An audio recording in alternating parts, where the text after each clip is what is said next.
fresh leads have now emerged in the investigation into Babita Thakar alias Khadija, the alleged Jaish-e-Mohammed sleeper cell operative arrested by the Rajasthan Anti-Terrorist Squad in Jaipur. During a 7-day custodial interrogation, investigators have uncovered several key leads, including suspected online radicalization, attempts to recruit young women, and possible honey trap module targeting security personnel as well. Now, in this particular case, fresh details have emerged in the ongoing investigation. According to sources cited in the probe, Babita had allegedly been in continuous contact with Pakistan-based handlers linked to the banned terror outfit Jaish-e-Mohammed for nearly 2 years. My colleague Razaullah Khan joins on the broadcast to share further details. Razaullah, over to you. It's quite the conspiracy that the ATS has now unraveled with regards to Babita Thakar alias Khadija. She's allegedly been in continuous contact with Pakistan-based handlers of the Jaish-e-Mohammed. बिल्कुल, देखिए, राजस्थान की राजधानी जयपुर से जो बबीता उर्फ Khadija है उसको यहाँ पर गिरफ्तार किया है। पिछले 2 सालों से लगातार पाकिस्तानी हैंडलर्स के टच में थी, जैश-ए-मोहम्मदी के लिए काम कर रही थी, कट्टरपंथी विचारधाराओं को खिलाने का ये काम कर रही थी।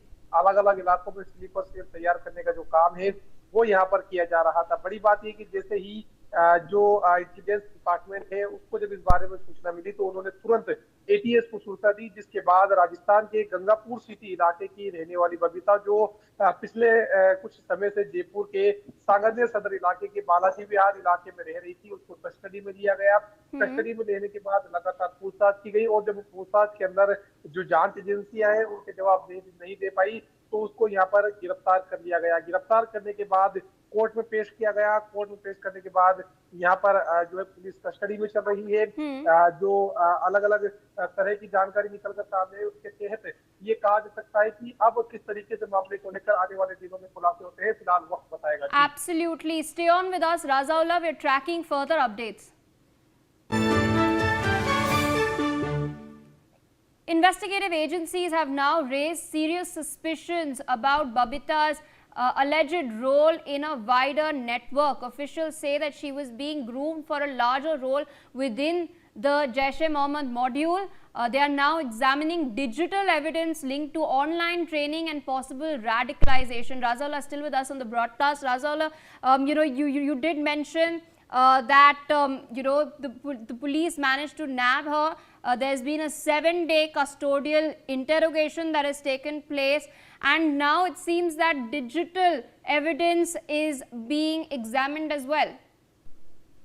देखिए, जहां पर डिजिटल एग्जामिनिंग की बात की जाए तो कल जब इंडिया न्यूज की टीम आरोपी जो आतंकी महिला है बबीता उसके घर पर पहुंची थी, जब उसके पिता से इस बारे में जानकारी लेना चाहिए थी कि क्या आपकी बेटी इस तरह का काम कर रही थी, इस बारे में आपको कोई जानकारी नहीं है, तो उन्होंने किसी बात का जवाब देने के लिए इनकार कर दिया। लेकिन उन्होंने साफ यहाँ पर कहा कि जो भारत का कानून है वो उसको उसकी गलती की सजा देगा। इसके अलावा उन्होंने इस बात को स्पष्ट किया था कि उसके पास कोई लैपटॉप नहीं था, लेकिन जो मोबाइल फोन सहित अन्य सामग्री यहाँ पर मिली है उन तमाम सामग्री को जब्त कर दिया गया है।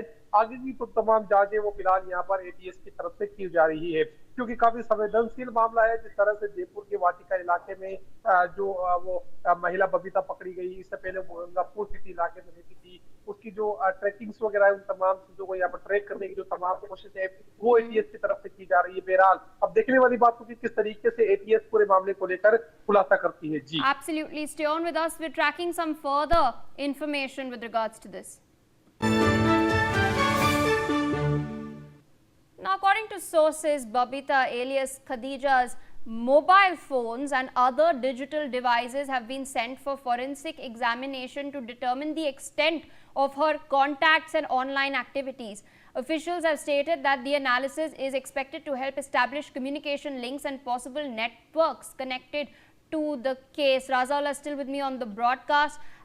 As mentioned earlier, she's been in contact with handlers for nearly 2 years, and now the police is going to scrounge through her digital devices to help establish communication links and the possible networks that she's been connected with over the last 2 years. देखिए, जिस तरीके से बबीता की बात की जाए, क्योंकि पढ़ी लिखी महिला है और वो अपने आप से अगर काफी शातिर है, उसने तमाम चीजों को डिलीट कर दिया है। जब एटीएस ने उसके मोबाइल जांच के लिए लिया तो काफी चीजें जो डिलीट है वो यहाँ पर पाई गई है। इस तमाम चीजों को लेकर जो एटीएस है उसने फोरेंसिक के लिए जो मोबाइल फोन है बबीता का वो भेजा है। फिलहाल तमाम चीजों को लेकर जांच की जा रही है। फोरेंसिक रिपोर्ट आएगी, उसके अंदर बताया जाएगा कि क्या क्या चीजें यहाँ पर डिलीट की गई है, वो कौन कौन से नंबर है जिन पर तमाम चीजों को भेजा जा रहा था, वो कौन कौन सी चीज है जिनको पाकिस्तान भेजा जा रहा था। इन तमाम चीजों को लेकर फोरेंसिक जांच के बाद आगे की जो तमाम रूपरेखा है वो एटीएस की तरफ से तय की जाएगी। फिलहाल कहा जा सकता है कि जो डिजिटल डिवाइस यानी मोबाइल फोन मिला है, उसके अंदर कुछ सोशल साइट भी मिले हैं। उन तमाम चीजों को लेकर आगे आने वाले दिनों के अंदर बड़ी कार्रवाई है वो यहाँ पर फिलहाल देखने को मिल सकती है। जी, Stay on with us, Razaullah. We're tracking further updates. Preliminary